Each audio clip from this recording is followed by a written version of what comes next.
नांदेडच्या किनवट तालुक्यातील सहस्त्रकुंड धबधब्याच्या मध्यभागी गेलेल्या 5 महिला आणि 2 लहान मुली पाण्याच्या प्रवाहात अडकल्या होत्या। जिल्हा प्रशासनाने तात्काळ बचाव कार्य राबवत इसापूर धरणाचे दरवाजे बंद केले आणि पाण्याचा प्रवाह कमी केला। त्यानंतर या 7ही जणांना सुखरूप वाचवण्यात जिल्हा प्रशासनाला यश आले असल्याची माहिती निवासी उपजिल्हाधिकारी किरण आंबेकर यांनी दिली आहे।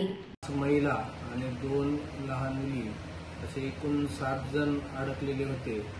त्यामध्ये अचानक पाण्याची पातळी वाढल्यामुळे त्यांना अंदाज आला नाही आणि ते अत्यंत धोकादायक ठिकाणी अडकून बसले होते। तर त्यावेळेस प्रशासनामार्फत जे धरणाचे दरवाजा बंद करून त्या ठिकाणी पाण्याची पातळी कमी करण्यात आली आणि त्यानंतर स्थानिक महसूल विभागाचं प्रशासन आणि पोलीस प्रशासन तसंच विशेष बाब म्हणजे जे भोई समाजाचे त्या ठिकाणी 6 ते 7 जणांनी फार मोठ्या प्रमाणात मदत केली।